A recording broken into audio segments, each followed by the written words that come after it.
होगा। जैसे ही नारायण ने अपनी जंघा को मसला तो एक अप्सरा का प्रादुर्भाव हो गया जिसका नाम था उर्वशी। उर्वशी जो उरु से पैदा हुई थी, उरु से, तो उसका नाम था उर्वशी। रंभा कैसी कैसी मेनकाएं 16,050 अप्सराओं का पूरा रूप समेट के उर्वशी में प्रकट हो गया हो।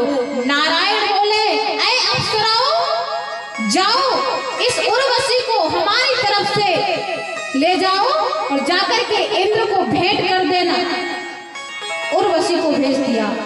अप्सराएं बोली, हे नारायण, हमें जानते हैं कि हम आई तो थी इंद्र की तरफ से, इंद्र ने ही हमको भेजा था, किंतु हे नारायण, उर्वशी को देख के हम सब सोचती हैं कि हम सब अप्सराओं का रूप लावण्य, हमारे पास ऐसी कोई योग्यता है ही नहीं जो उर्वशी के पास है। लेकिन हे नारायण, फिर भी हमारा ये चित्त है ना, हमारा ये मन है ना, आप में आसक्त हो गया है। नारायण, आप हमारे पति बन जाइए, आप हमारे पति बन जाइए, हमें यही आश्रम में रख लीजिए, हम स्वर्ग के सुख को ठोकर मार देंगे। नारायण बोले, नहीं देवियों, मैं ऐसे कैसे कर सकता हूँ? अगर काम में आसक्त हो गया तो जगत में हंसाई होगी, अगर तुम्हारा अपमान कर दिया तब ये ठीक नहीं है, क्योंकि प्रणय निवेदन करने वाली स्त्री का अपमान नहीं करना चाहिए। प्रणय निवेदन करने वाली स्त्री का अपमान नहीं करना चाहिए, ये मर्यादा के विरुद्ध है। लेकिन ये स्मरण रखिएगा, जब द्वापर में कृष्ण बनूंगा, नारायण कह रहे हैं उन अप्सराओं से कि जब मैं द्वापर में कृष्ण बनूंगा तब तुम सबको मैं अपनी भाव पत्नी बनाऊंगा, भाव पत्नी स्वीकार करूंगा और पति होने का तुम्हें सुख प्रदान करूंगा। अब यहाँ जब ये सब कुछ हो गया, उसके बाद क्रोध आने लगा नारायण को, क्रोध आने लगा। नर ने हाथ पकड़ लिया, नर ने हाथ पकड़ लिया कि आपने पहली गलती की है। नारायण वार्तालाप किया अप्सराओं से, अगले जन्म के ताने बाने भी आपने भूल लिए, आपके अंदर अभिमान भी था नारायण, तभी तो आपने जंघा पर हाथ मार के नई अप्सरा को प्रकट कर दिया, उर्वशी को प्रकट कर दिया और अपने सारे तप को आपने खर्च कर दिया। आप फिर गलती करने जा रहे हो नारायण, क्रोध करने जा रहे हो। मैंने आपसे निवेदन किया कि ये अहंकार कब आके सूक्ष्म रूप में घेर ले आपको। इतने बड़े तपस्वी, कहीं ना कहीं तो तपस्वी होने का भी अहंकार रहा होगा ना, तभी तो जंघा पर हाथ मारा और उर्वशी को प्रकट कर लिया। हे नारायण, आपने अपने तप को खर्च कर दिया ना। मैंने आपसे निवेदन किया था कि काम हो, क्रोध हो, लोभ हो, मद हो, मत्सर हो, अभिमान हो, ये कब आके आपको घेर लेंगे ये आपको भी पता नहीं चलेगा।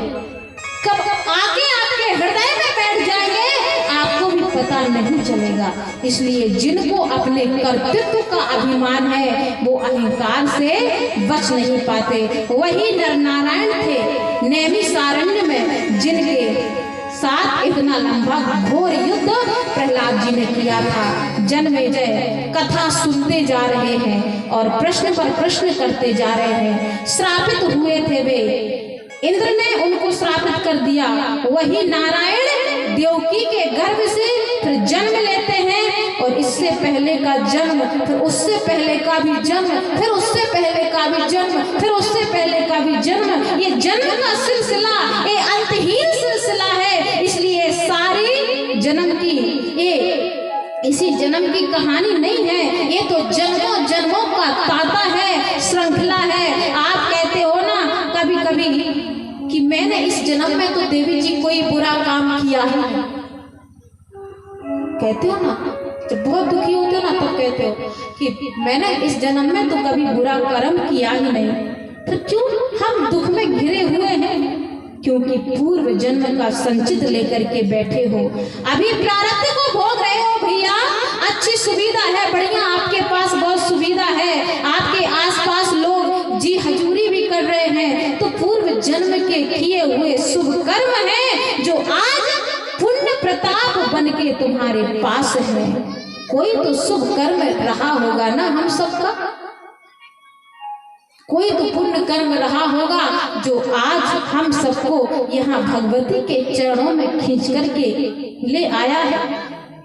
इस घोर कलिकाल में जब दुनिया पैसा कमाने में लगी है, ध्यान देना, इस घोर कलिकाल में जब दुनिया वाले लोग पैसा कमाने में लगे हैं, लेकिन हम सब जगदम्बा के शरण में आके बैठ गए, ये कोई मामूली बात नहीं है। तो कोई तो पुण्य होगा हम सबका, कोई तो पुण्य होगा जो खींचकर तुम्हें इस मंडप में ले आया है। ये ऐसे ही नहीं, बिना कारण से आप इस मंडप में नहीं बैठ सकते। कैसे समझोगे इन सारी घटना को? लेकिन आज एक बात कहना चाहती हूँ कि तुम वंचित ना रह जाना।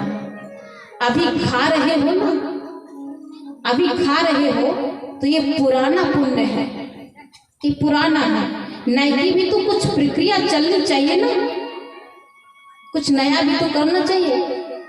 जैसे हम लोग देवी भागवत करवा रहे हैं, ये नया नया पुण्य अर्जित कर रहे हैं, नया पुण्य अर्जित कर रहे हैं। किसी भिखारी ने दरवाजा खटखटा दिया, दरवाजा खोल दिया तो भिखारी सामने दिखने लगा और सामने बैठे थे ससुर जी। ससुर जी गरम गरम दलिये में घी डाल के लपालप दलिया खा रहे थे। अब भिखारी कहता है भैया मुझे भी दे दो, मुझे भी दे दो, मुझे भी भूख लगी है।